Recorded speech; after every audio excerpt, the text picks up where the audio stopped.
Hello, welcome to my channel, The Resting Mind. Tonight, we talk about the orange skies and methane rain. We spend our lives searching for a twin.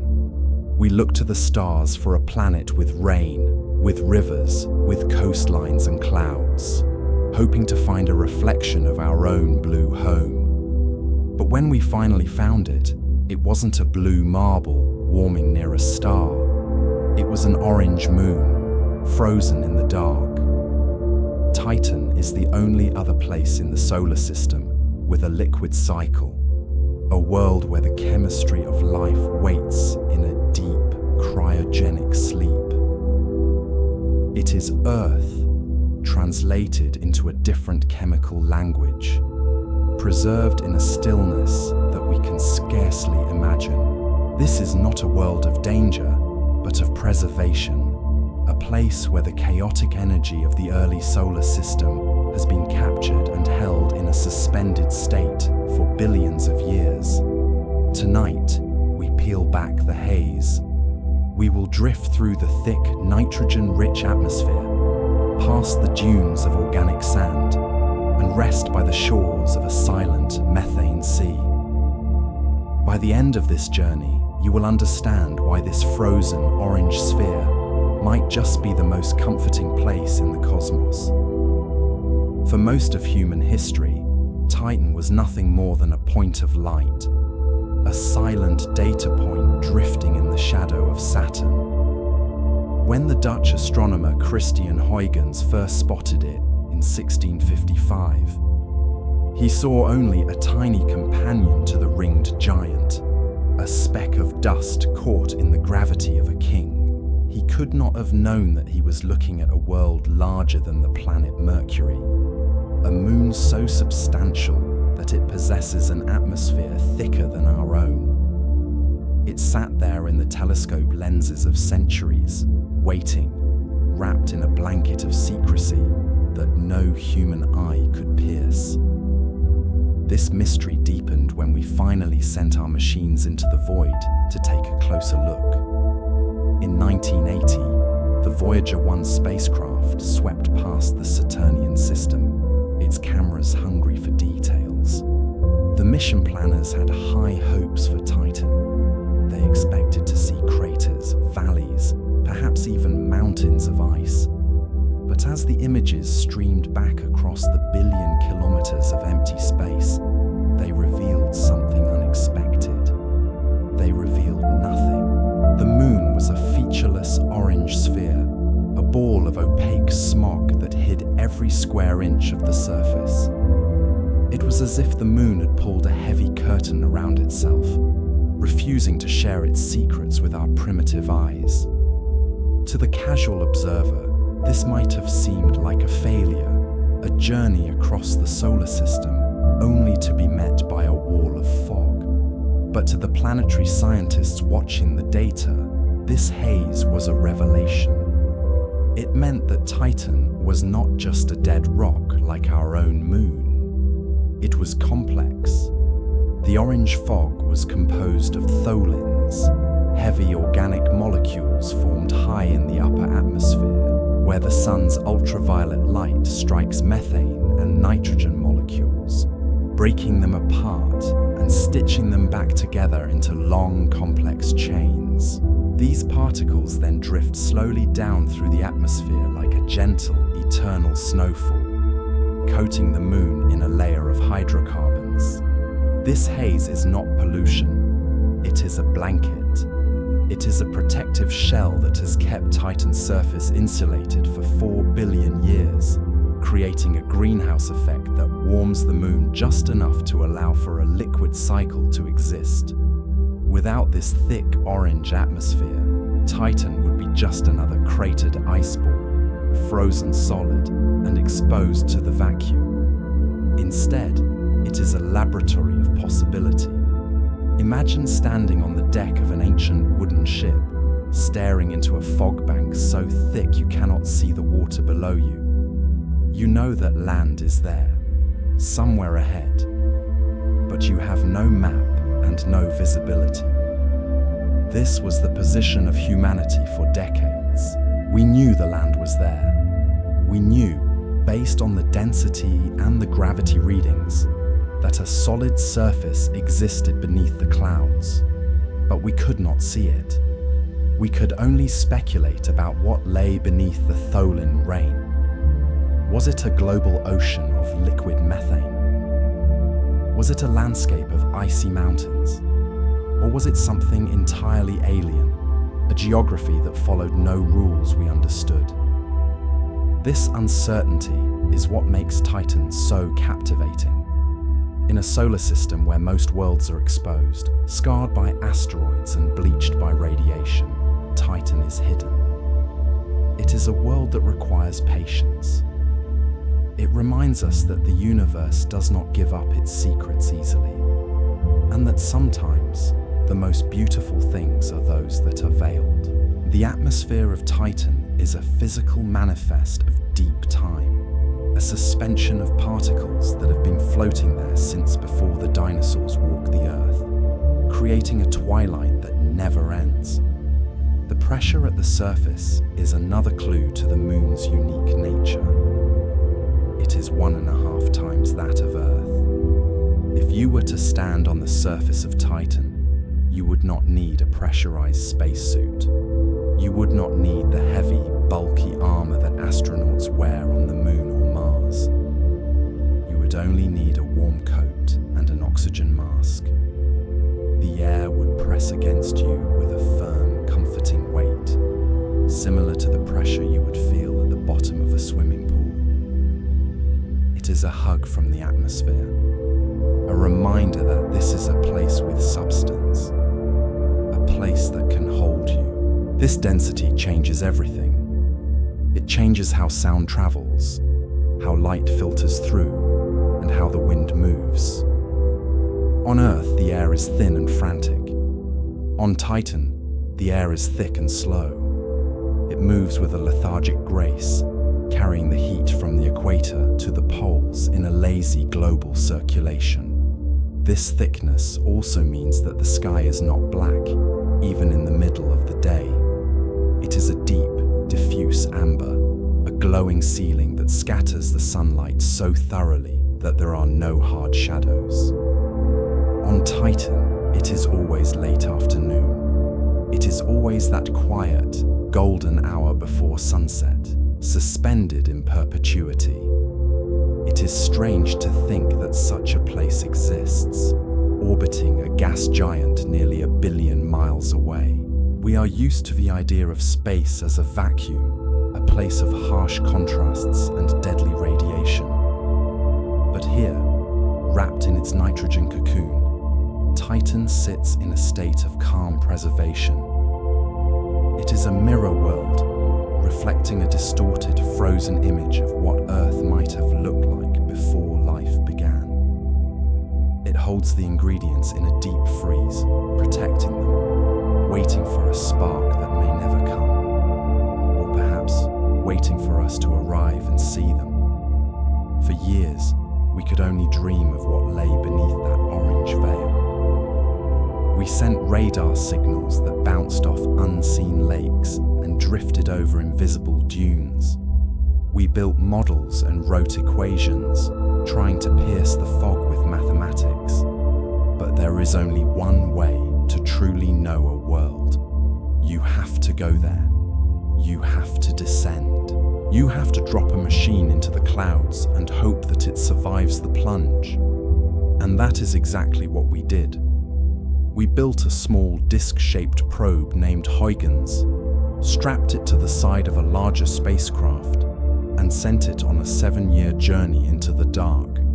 It carried with it our curiosity, our questions, and a battery that would only last for a few hours. It was a one-way ticket to a frozen shoreline, a brief, fleeting glimpse into a world that had been hidden since the formation of the solar system. On Christmas Day, 2004, the embrace was finally broken. After a 7-year journey, piggybacking on the side of the massive Cassini spacecraft, the Huygens probe was released, pushed gently away by a series of springs. that sent it spinning into the void. It was a silent departure. For 21 days, the probe coasted through the gap between the rings and the moon, a dormant metal shell falling toward a gravity well that no machine had ever touched. It was a singular data point in the vast emptiness of the Saturnian system, a small disc-shaped ambassador carrying the hopes of thousands of engineers who were waiting back on Earth, watching their screens and holding their breath. When the probe finally hit the upper atmosphere of Titan, it was traveling at nearly 12,000 miles per hour. On Earth, an entry like this is a violent event, a tearing of the sky that results in a sonic boom and a trail of fire. But on Titan, the atmosphere is different. It is thicker, deeper, and extends far higher into space than our own. As Huygens encountered the first wisps of nitrogen and methane, it did not slam into a wall. It began a long, heavy braking maneuver, a deceleration that felt less like a crash and more like sinking into a deep, viscous fluid. The friction was immense, heating the front shield to thousands of degrees, wrapping the delicate instruments in a cocoon of plasma that blocked all communication with the outside world. This was the first great filter. The probe had to shed its velocity, trading kinetic energy for heat, slowing down enough to deploy a series of parachutes that would arrest its fall. And it worked. The pilot chute fired, ripping the back cover away.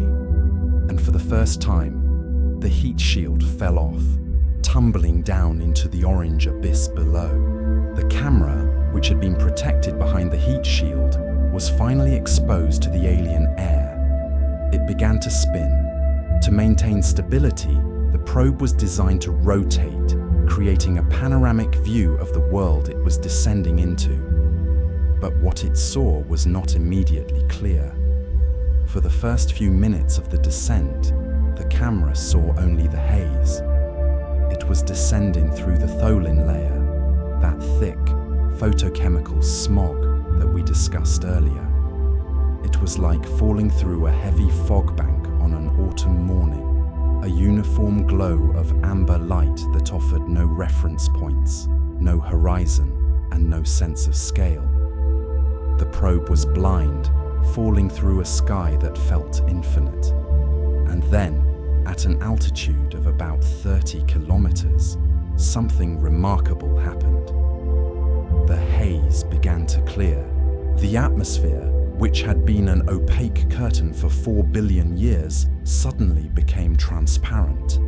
The camera, spinning slowly on its axis, began to capture images of the surface below, and the images it sent back were shocking in their familiarity. We expected to see craters. We expected to see a dead, frozen landscape similar to our own moon or the icy shell of Ganymede. Instead, we saw a coastline.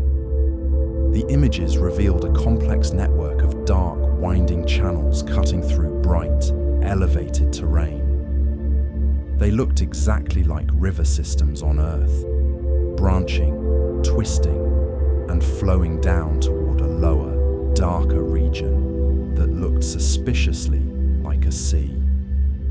It was a landscape carved by fluid, but at these temperatures, nearly 300 degrees below zero, that fluid could not be water. It was liquid methane flowing through canyons of ice, carving the surface just as rain carves the limestone of our own planet. As the probe drifted lower, swaying under its parachute, it began to record something else, something that had never been heard on another world. It recorded sound. A small microphone on the exterior of the casing picked up the noise of the Titanian wind. It was not a howling gale, but a low, rushing whoosh, the sound of a heavy atmosphere flowing over the microphone's boom. It was the sound of a world that was alive with weather, a world with a cycle, a world that was breathing. But the engineers watching the data stream knew that this window of observation was closing fast. The batteries on Huygens were chemical, designed to keep the instruments warm and the transmitter active for only a brief period.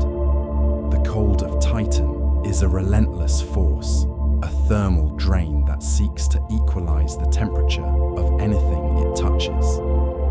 Every minute of the descent was a victory against entropy.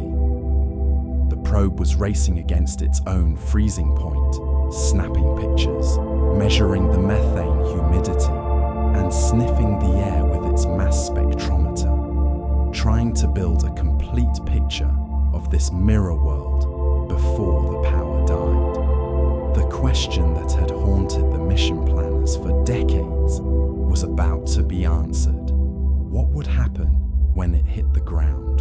The radar data from space had been ambiguous. Some models suggested the surface was hard ice. Others suggested it was a global ocean of ethane and that the probe would splash down and bob like a cork. Others feared a surface of soft, tar-like sludge that would swallow the machine whole.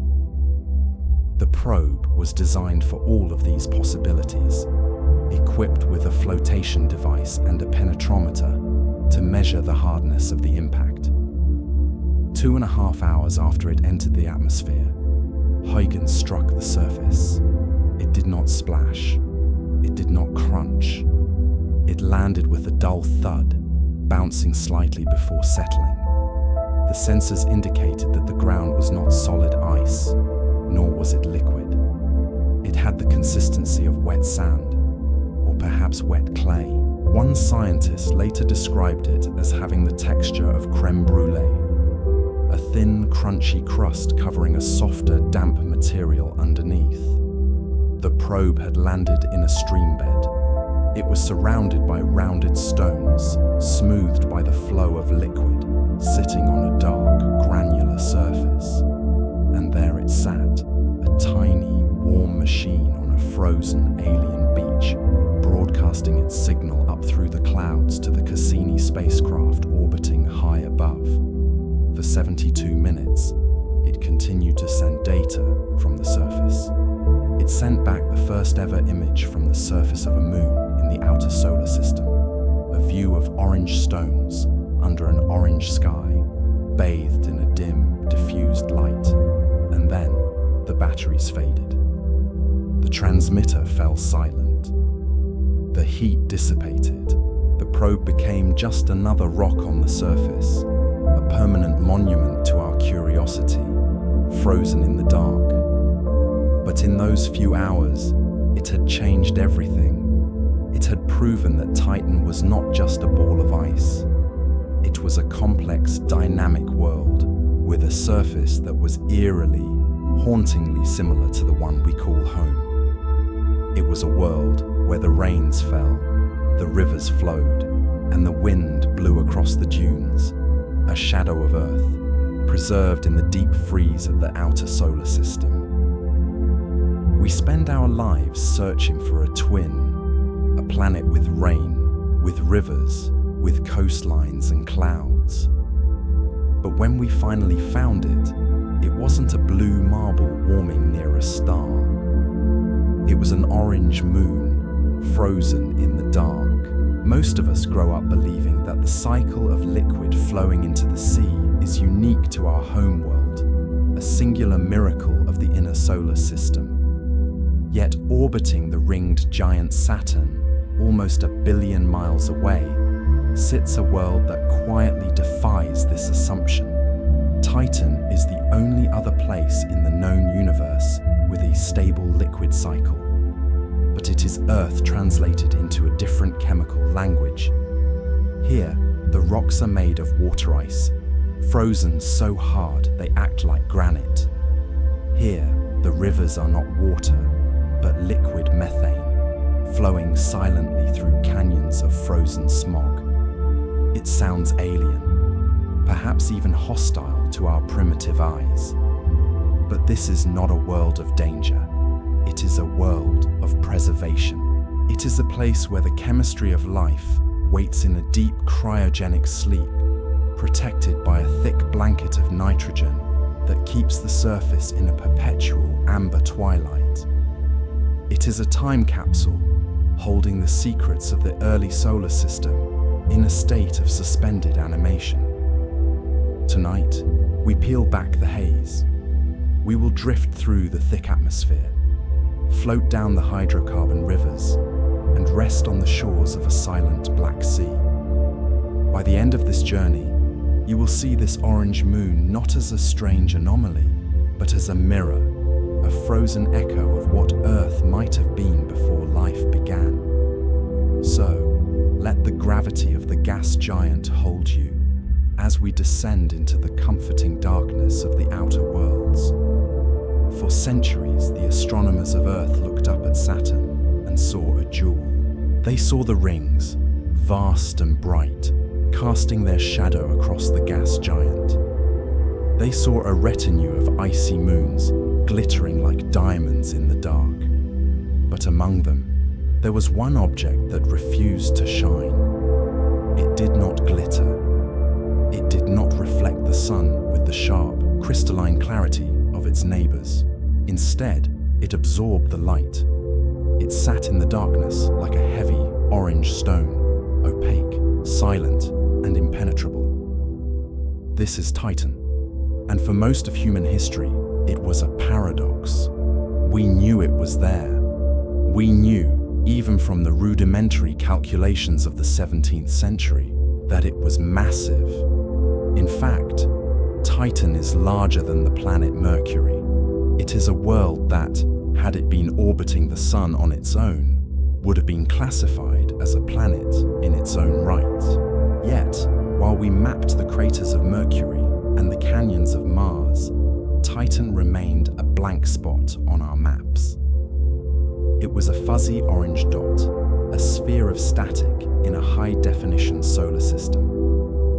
To understand why this world kept its face hidden for so long, we must understand the unique chemistry of its sky. On Earth, our atmosphere is transparent.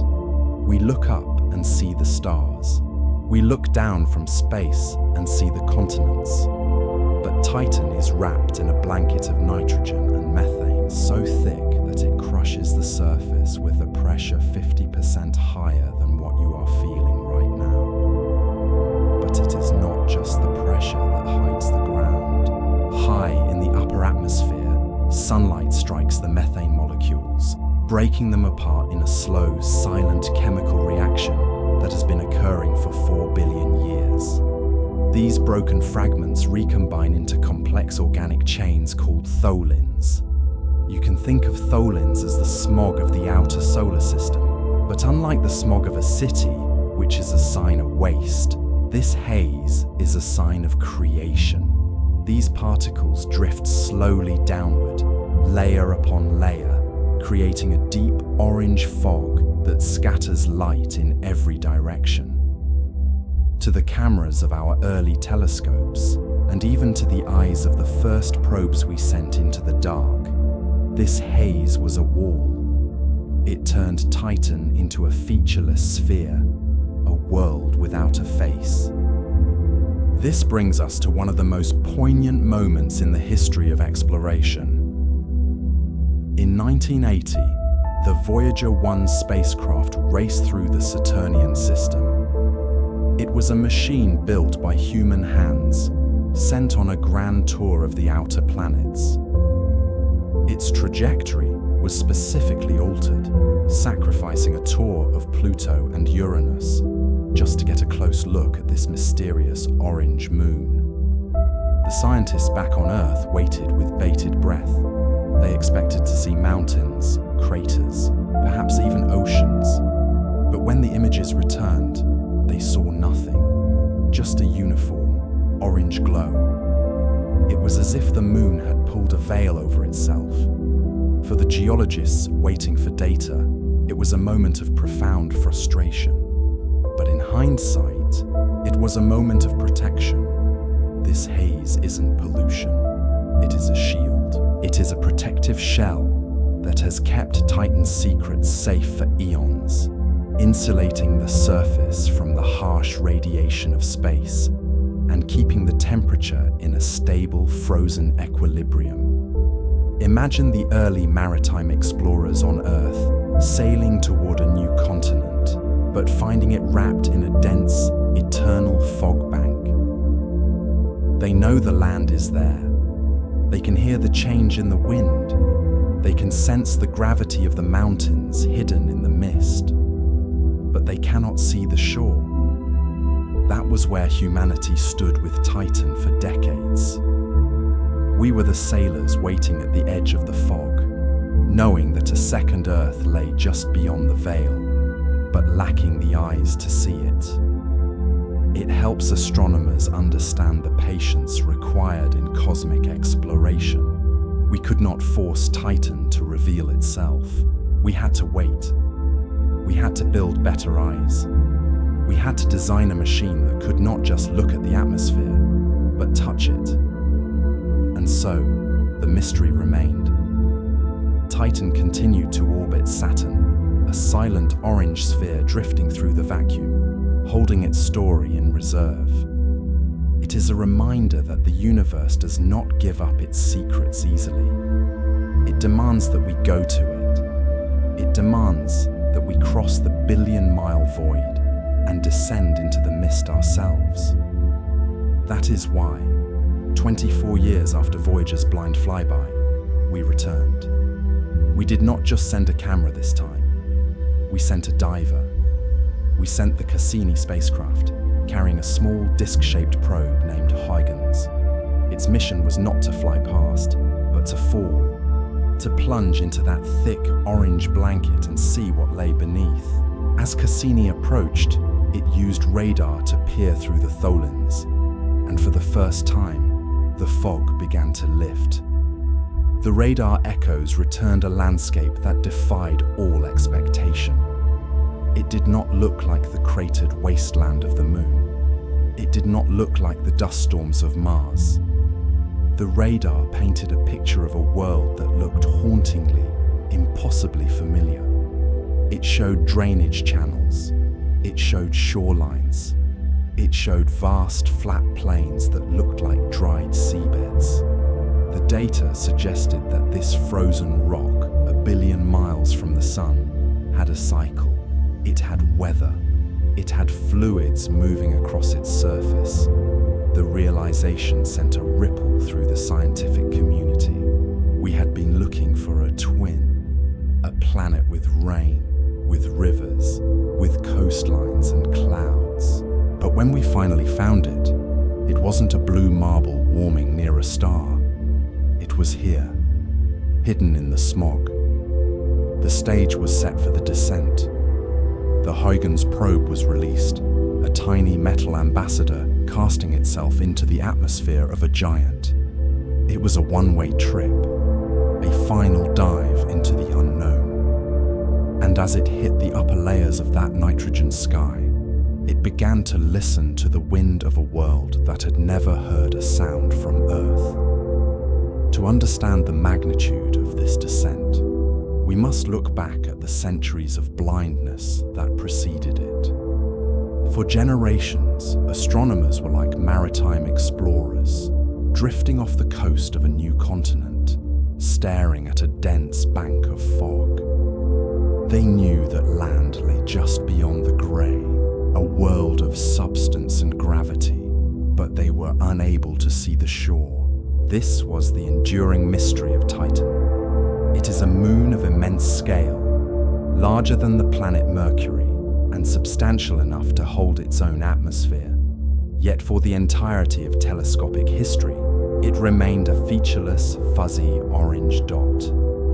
The barrier was not distance, but chemistry.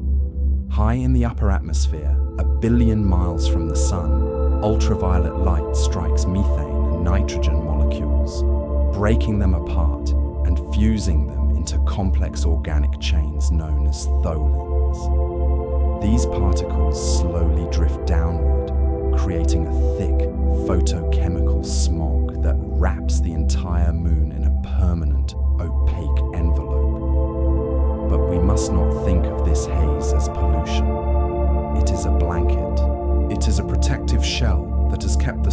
surface in a deep cryogenic sleep for 4 billion years, shielding its secrets from the harsh radiation of open space.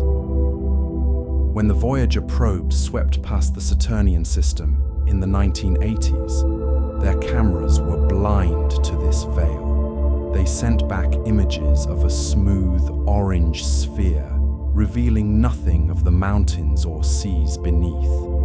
The surface remained a secret, preserved in the dark. It waited for a different kind of vision. That vision finally arrived with the Cassini spacecraft, a vessel equipped not just with optical lenses, but with radar capable of piercing the haze, ignoring the tholins, and touching the solid ground that had been hidden since the formation of the solar system. To touch the surface of a world hidden for 4.5 billion years, we had to do more than look through a telescope. We had to descend. On January 14th, 2005, the Cassini spacecraft released its passenger, a gold-wrapped disk known as the Huygens probe. It was a separation performed in total silence, a gentle push that sent the machine drifting away from its mothership and into the gravity well of the orange moon. You may notice that space exploration is often depicted as a violent struggle against fire and speed, but the descent of Huygens was different. It was a slow, deliberate drift into the unknown. When the probe hit the upper atmosphere, the friction of entry slowed it from 12,000 miles per hour to a gentle glide in mere minutes. The heat shield, glowing like an ember in the nitrogen haze, performed its duty and fell away, leaving the instrument exposed to the alien air. This moment marked the beginning of the 2-hour plunge. It is important to understand the engineering anxiety that accompanied this drop. We were sending a machine to land on a surface that no human eye had ever seen. The data from Earth suggested Titan could be a solid ball of rock-hard ice, or it could be covered in a global ocean of liquid methane. We simply did not know. That is why the engineers designed Huygens to be amphibious. If it landed on ice, it would transmit from the surface. If it landed in a sea, it would float, bobbing in the hydrocarbon waves like a message in a bottle. It was a machine built for every possibility, a robotic explorer prepared to accept whatever reality Titan offered. As the main parachutes deployed, catching the thick atmosphere, the probe began to sway. It was designed to spin slowly, stabilizing its fall and allowing its camera to capture a 360-degree panorama of the world below. And as it descended through the layers of smog, it began to record something that had never been heard on another world before. It recorded sound. Most of space is a vacuum, a place of absolute silence where sound waves have no medium to travel through. But Titan has an atmosphere thicker than Earth's. It has air. And so, for the first time, we could listen to the wind of an alien moon. The microphone on Huygens picked up a low, rushing noise, a whooshing sound that fluctuated as the probe drifted through different layers of the sky. It was the sound of a planet breathing.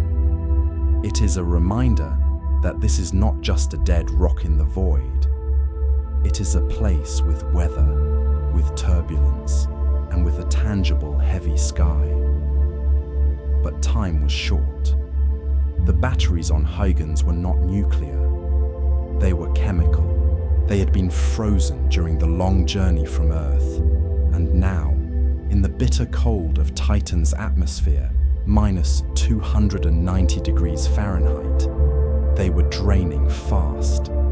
The probe had only a few hours of life.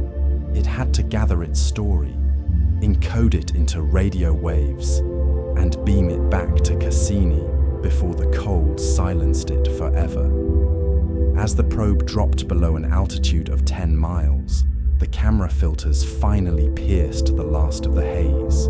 The images that came back were grainy, black and white, and utterly shocking to the geologists waiting back on Earth. They did not see craters. They did not see a barren, dusty plain like the Moon or Mars. They saw drainage channels. Emerging from the fog were complex branching networks that looked exactly like river systems on Earth. There were dark, winding paths carving through bright highlands, flowing down toward a lower, darker region that looked unmistakably like a shoreline. It was a landscape of flow. It was a coastline. For the first time, we realized that Titan was not just a frozen ball. It was a mirror of our own home, distorted by deep time and extreme cold.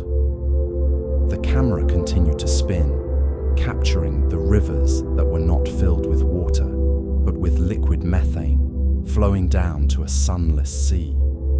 And as the ground rushed up to meet it, the probe prepared for impact, ready to become a permanent resident of this twilight world. When the Huygens probe finally settled into the soft, damp sand of Titan, it sent back a piece of data that fundamentally changed our understanding of what a moon could be. We are used to thinking of moons as dead, airless rocks, places like our own moon, or the cratered husk of Callisto, where the vacuum of space touches the ground directly, stripping away any heat or history. But Titan is different.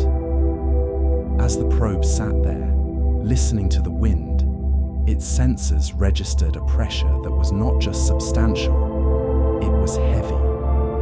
Helps astronomers understand that Titan is wrapped in a blanket of nitrogen so thick that it surpasses even the atmosphere of Earth. On the surface of our home planet, we are accustomed to the weight of the air above us. A column of gas that presses down with a force of 14.7 pounds per square inch, or 1 atmosphere. It is a pressure we evolved to withstand, a constant, invisible hug that keeps our water liquid and our blood flowing. But if you were to stand on the surface of Titan, you would feel something even more profound. The pressure there is approximately 1.5 times that of Earth. This leads us to a strange and somewhat comforting realization about this alien world. In almost every other environment in the solar system, from the vacuum of Mars to the crushing depths of Jupiter, a human being would need a pressurized suit to survive, a complex piece of engineering designed to prevent the body from expanding into the void or being crushed by the weight of a star. But on Titan, the air itself provides the containment. If you stood there, amidst the orange dunes and the ice rock pebbles, you would not need a pressure suit. You would not need the heavy, bulky armor of an astronaut. You would simply need a very warm coat to protect against the cold and an oxygen mask to breathe. It is a paradox of the outer solar system. We traveled nearly 1 billion miles past the radiation belts of Jupiter and the rings of Saturn, only to find a place where the atmospheric pressure feels almost exactly like standing at the bottom of a shallow swimming pool on Earth. It is a sensation of density, of being held by the air. The sky does not feel empty here, it feels tangible. This density is created by nitrogen, the same gas that makes up 78% of the air you are breathing right now. Titan is the only other world in our solar system with a nitrogen-rich atmosphere, making it a strange, frozen mirror of our own planet. But while Earth's gravity is strong, holding its atmosphere tight against the crust, Titan's gravity is weak, only about 14% of Earth's. This creates a unique atmospheric architecture. Because the gravity is so low, the atmosphere is not pulled down tightly. Instead, it puffs out, extending hundreds of miles into space, a massive, tenuous halo that makes the moon look larger than it actually is. Imagine a column of air rising from the ground. On Earth, that column thins out relatively quickly as you climb a mountain or fly in a plane. But on Titan, the column extends upward for nearly 600 kilometers, 10 times deeper than Earth's atmosphere. This is why the sky is not black, even in the middle of the day. It is a deep, opaque orange, a color created by the interaction of sunlight with methane high in the upper atmosphere, breaking apart molecules and reforming them into complex organic chains called tholins. These particles drift down slowly, like a constant microscopic snow, scattering the light and hiding the stars. We usually think of space as a vacuum, a place of harsh exposure. But here, the sky is heavy. It presses against the ground with a firm, comforting weight, shielding the surface from the radiation of the sun and the impacts of small meteoroids, which burn up long before they can reach the ground. It creates a quiet, protected room in the chaotic house of the solar system. This thick atmosphere does more than just press down. It insulates. It traps the meager heat that reaches Titan from the distant sun, and it traps the heat radiating from the moon's interior, creating a stable thermal environment. It is cold, nearly 290 degrees below 0 Fahrenheit, but it is a stable cold. There are no wild temperature swings between day and night, no scorching heat followed by freezing darkness.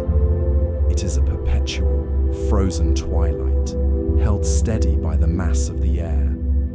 And it is this density, this heavy, insulating blanket of nitrogen and methane, that allows for the most Earth-like feature of all. On a world without air, liquids would boil away into the vacuum or freeze instantly into rock. But a thick atmosphere exerts pressure, and pressure allows liquid to exist in a stable state. It allows for the accumulation of clouds. It allows for the saturation of the air. And eventually, when the chemistry is right and the temperature drops just enough, it allows for something magical that happens nowhere else in the solar system. It allows for rain, but this is not the rain you know. On Earth, a storm is a violent event. Raindrops plummet from the sky, driven by strong gravity and cutting through thin air, striking the pavement with a rapid, rhythmic drumming that we have listened to for millennia. It is a fast, energetic release of water that rushes into drains and swells rivers in a matter of hours. On Titan, the physics of the sky are entirely different. Because the gravity is so low, roughly the same as our own moon, and the atmosphere is so incredibly dense, the relationship between the air and the liquid changes. The air here is thick, almost like a fluid itself, offering a resistance that we would find difficult to walk through yet comforting to rest in. This creates a phenomenon that scientists call the slow rain. Imagine a raindrop forming in those high orange clouds. On Earth, rain falls as small tear-shaped bullets. But here, the methane gathers into large, heavy spheres, growing to the size of grapes or large marbles before they become too heavy to stay aloft. When they finally release from the cloud, they do not fall, they drift. They descend at a leisurely pace, floating down through the haze like parachutes or like snowflakes on a quiet winter evening. If you were standing on the surface, looking up into the amber twilight, you could track a single drop with your eyes for minutes. You could watch it meander through the thick nitrogen sky, swaying gently in the weak currents, taking its time to reach the ground. It is a hypnotic, vertical river The terminal velocity of a raindrop on Titan is 6 times slower than on Earth. This means the rain does not chatter or drum. It arrives in silence. It lands on the icy dunes without a splash, simply merging with the surface in a slow, spreading puddle of dark liquid. It is a weather system that moves in slow motion, a dreamlike sequence where the urgency of gravity has been turned down, allowing the atmosphere to hold onto its moisture for just a moment longer. This slow descent allows us to appreciate the chemistry of this world. We often think of methane as a gas, the fuel we burn in our stoves. But in the deep cold of Titan, methane is the water. It is the lifeblood of the climate. It evaporates from the surface, rises into the sky, condenses into clouds, and falls again as liquid. It is the only other place in the solar system where this cycle exists. And because the surface temperature is so stable, this rain does not bring a chill. It is simply part of the equilibrium. The liquid methane washes over the landscape, cleaning the dust from the ice rocks, darkening the soil, and feeding the underground aquifers that we suspect lie just beneath the crust. There is a profound stillness in this process. On Earth, a storm signifies chaos.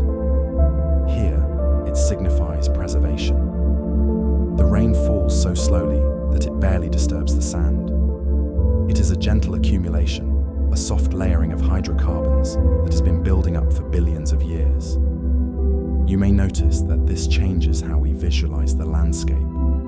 We are used to water carving deep, jagged scars into the earth through flash floods and rapid erosion. But here, the erosion is patient. The rivers that form from this rain do not rush. They wander.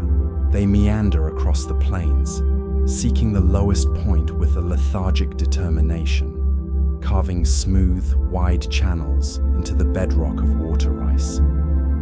It helps astronomers understand why Titan looks so young, despite being as old as the rest of the solar system. The surface is constantly being resurfaced, gently wiped clean by this falling fuel. It is a self-healing world. Any crater left by a meteorite is eventually filled, softened, and erased by the slow, relentless drift of the rain. And so, under the blanket of orange clouds, the cycle continues. There is no thunder here, for the air is too thick to snap with electricity in the way we are used to. There is only the hush of the wind and the soft arrival of the methane, falling forever in the dark. It is a reminder that nature does not need to be fast to be powerful. It only needs time. And on Titan, in the deep freeze of the outer solar system, time is the one thing that is abundant. But this thick, heavy atmosphere allows for something else, something that transforms Titan from a cold rock into a mirror of our own home. It allows for rain. On Earth, we are used to a very specific kind of weather. We know the sharp, staccato rhythm of a summer storm, where water droplets, pulled down by strong gravity and cutting through thin air, strike the pavement with force. It is a fast, energetic event. But on Titan, the laws of physics conspire to create a completely different experience, a phenomenon that feels less like a storm and more like a dream. To understand this, we must look at the unique combination of forces at play. You have a world where gravity is weak, only 14% of what you feel right now lying in your bed. Yet, the air is thick, denser than the atmosphere of Earth, creating a buoyant, cushioning resistance. When a cloud of methane condenses in the upper chill of the troposphere, it does not release a torrent, it releases a drift. Imagine standing on the surface, looking up into the eternal amber twilight. You would not see streaks of grey blurring the horizon. horizon. Instead, you would see large spherical jewels descending with an agonizing, hypnotic slowness. Because of the low gravity and high air resistance, the terminal velocity of rain on Titan is incredibly low. A raindrop on Earth falls at roughly 20 miles per hour, a speed that splashes and chatters against the roof. On Titan, the rain falls at the speed of a snowflake. It drifts downwards at a walking pace, a lazy, vertical meander from the ochre clouds to the ground. If you were standing there, you could watch a single drop for minutes as it made its final approach, floating past your visor like a bubble caught in a heavy breeze. And these are not the tiny, tear-shaped drops we know. The weak gravity allows the liquid methane to hold itself together in much larger volumes before splitting apart. Helps astronomers understand that these drops can grow to the size of large grapes or even small plums, maintaining their perfect spherical shape as they descend. They are massive silent globes of liquid natural gas, reflecting the orange haze of the sky as they fall. It is a scene of quiet chaos. Millions of these large, heavy spheres drifting down through the gloom, yet creating almost no sound.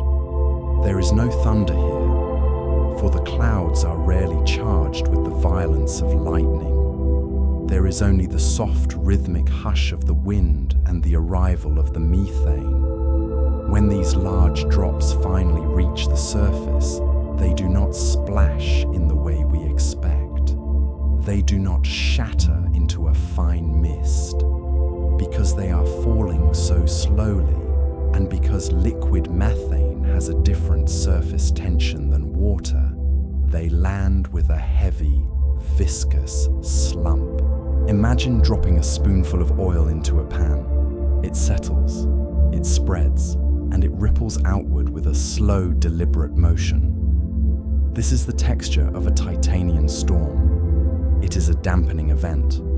The ground, composed of rock-hard water ice and coated in dark hydrocarbon sand, absorbs the impact without noise.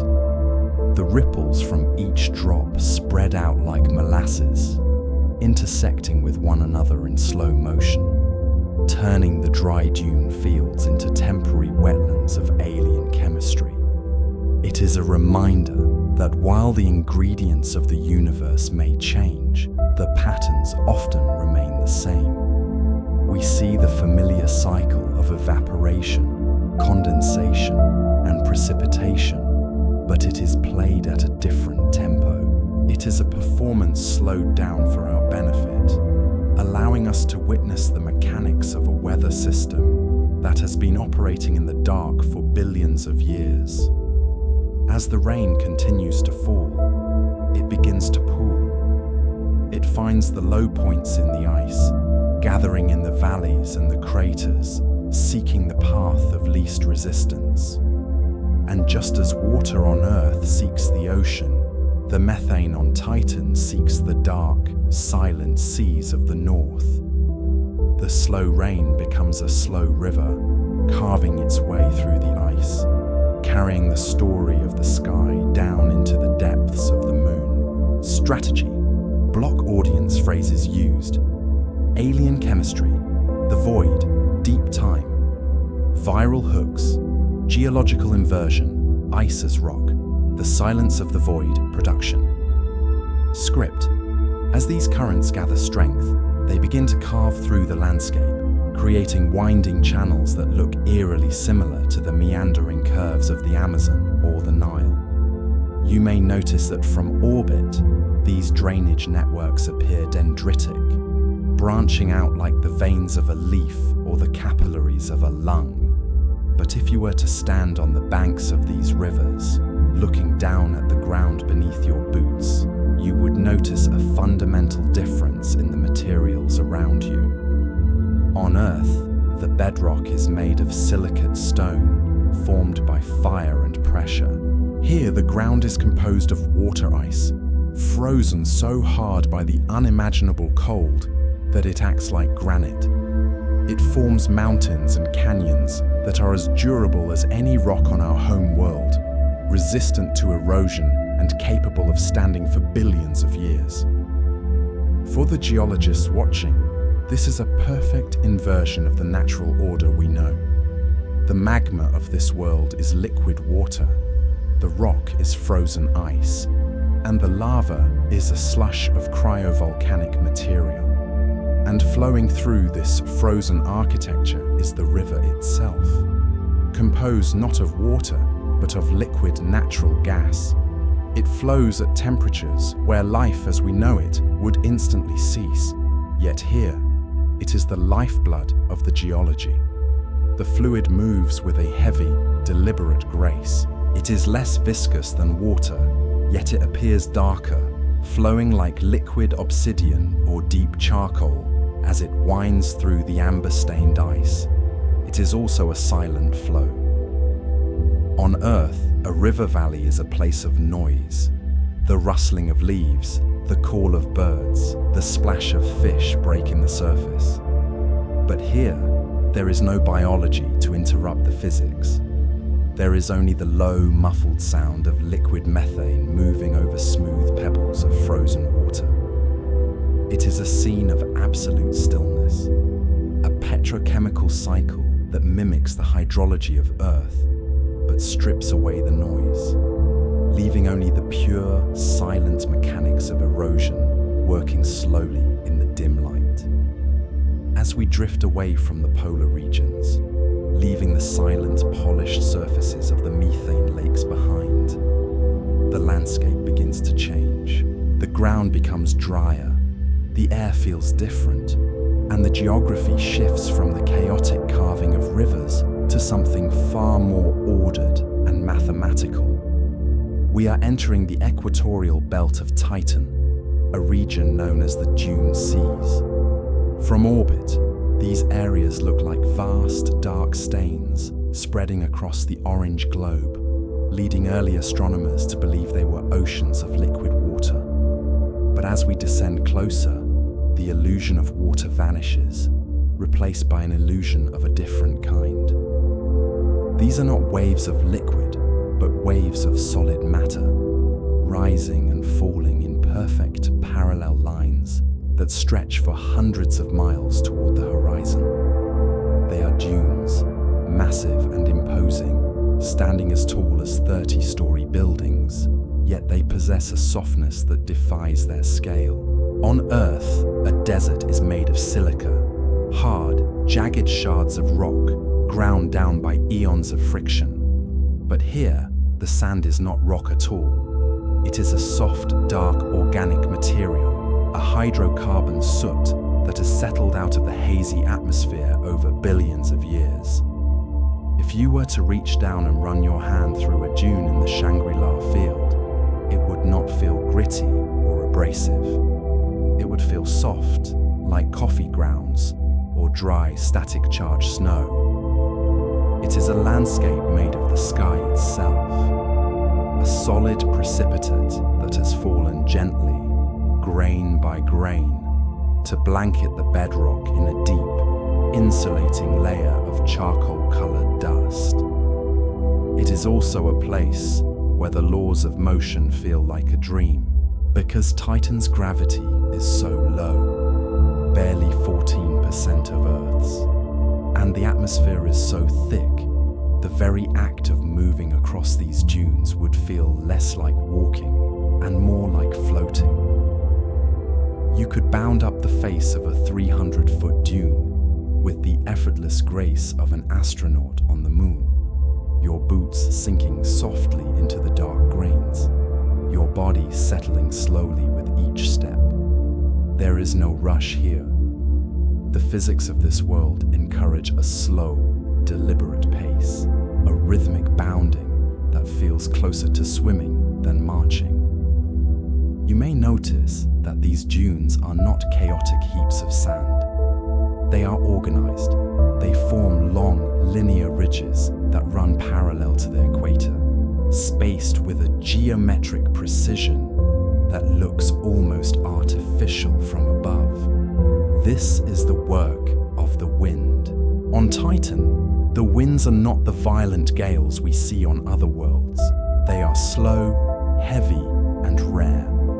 For centuries at a time, the air might be perfectly still, allowing the dunes to sleep in the amber twilight.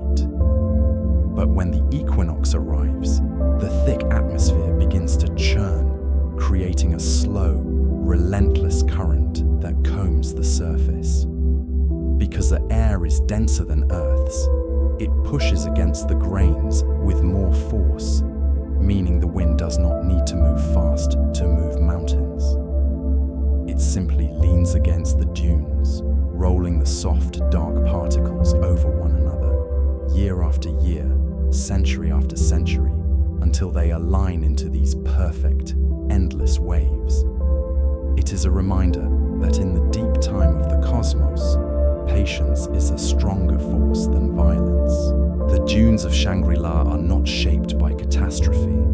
They are shaped by the gentle, persistent pressure of a heavy sky, organizing the chaos of the surface into a silent, frozen sea of ripples that will hold their shape for 1,000 years. As we drift further north, leaving the dry equatorial dunes behind, the landscape undergoes a profound transformation. The rolling waves of hydrocarbon sand give way to something that should not exist this far from the warmth of a star: a coastline. Here, near the pole, lies a body of liquid so vast it rivals the largest inland seas of Earth, a feature astronomers call Kraken Mare. But unlike our restless, churning oceans, this is a place of absolute, glass-like stillness. When the Cassini spacecraft first directed its radar toward these latitudes, the signal it received back was puzzling in its perfection. On Earth, radar beams scatter against the rough, choppy surface of the water, creating a noisy image full of texture and movement. But here, the signal traveled down, pierced the surface without a whisper, and bounced cleanly off the sea floor 300 meters below. This helps astronomers understand that the liquid methane filling this basin is not murky or thick with sediment. It is clearer than the purest mountain spring, yet black as obsidian because there is no sunlight to illuminate the depths. It is a mirror world. Because the gravity is low and the liquid is somewhat more viscous than water, the wind struggles to whip it into a frenzy. There are no crashing breakers here, no whitecaps, and no roar of the surf pounding against the ice cliffs. Instead, the surface remains perfectly flat, reflecting the eternal amber twilight of the sky above with unbroken fidelity. If you were standing on the shore, looking out over this dark expanse, you would not see the chaotic motion of a liquid. You would see the heavy orange clouds perfectly duplicated in the void beneath your feet. It is a scene of suspended animation, where the chemistry of the cosmos waits in a deep, cold storage.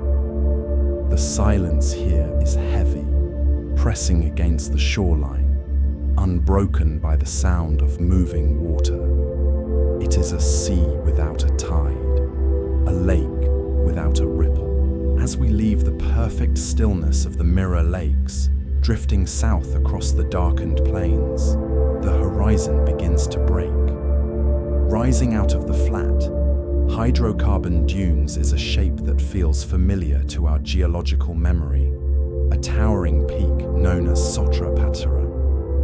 On Earth, a mountain with a deep, sunken caldera at its summit would be a sign of danger, a warning of violent heat and ash waiting to burst from the mantle. But here, in the deep freeze of the outer solar system, the laws of geology are rewritten in a language of ice. There is no fire here. There is no molten rock burning its way to the surface.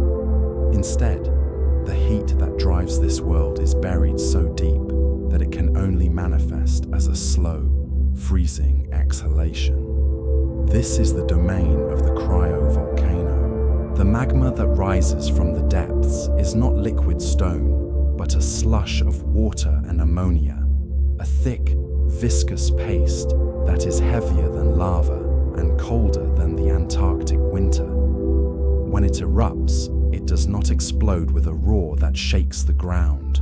It spills.